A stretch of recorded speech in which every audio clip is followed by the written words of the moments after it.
Gold rate எங்கேயோ போகிறதுனால நான் சில்வரில் ஜம்ப் ஆகலான்னு முடிவு பண்ணிட்டேன். நான் கழுத்தில் போட்டிருக்கேன்ல இந்த ஒரு செயின் வந்து பார்த்திங்கன்னா துபாயில் ரெடி ஆனது. நம்ம Indian cricket player Hardik Pandya போட்டிருப்பார், எவ்வளோ பேர் பார்த்துருக்கீங்க.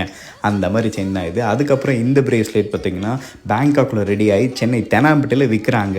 பயங்கரமாக இருக்குல்ல பார்க்க. இந்த மாதிரி யூனிக்கான ஐட்டம்ஸ்லாம் நிறைய இருக்குது. விநாயகர் காப்பு, முருகர் காப்பு, சிவன் காப்பு, சிங்கம் ஃபேஸ் போட்ட காப்புலாம் வச்சுருக்காங்க. இந்த மாதிரி நிறைய ஐட்டம்ஸ் இருக்குது. அதுக்கப்புறம் வெள்ளியிலே கோல்டு கோட்டிங் போட்டு கொடுத்துருவாங்க, அதுவும் தனியாக இருக்குது. அதுக்கப்புறம் இந்த மாதிரி யூனிக்கான டாலர்ஸ்லாம் பயங்கரமாக இருக்குது, பார்க்கவே கிளாஸியாக இருக்குது. நிறைய ஐட்டம்ஸ் வச்சுருக்காங்க. கேர்ள்ஸுக்கு பாய்ஸ்க்கு வந்து பிரேஸ்லெட்ஸ்லாம் ஏகப்பட்ட வெரைட்டிஸ் வச்சுருக்காங்க. என்ன ப்ரோ பாய்ஸ் தான் அதிகமாக இருக்குது, கேர்ள்ஸுக்கு எதுவுமே இல்லைன்னு கேட்காதீங்க. கேர்ள்ஸுக்கு இந்த மாதிரி ஸ்டோன் வச்ச கம்ப்ளீட் செட்டே இருக்குது. செம்மையாக இருக்குல்ல பார்க்கவே.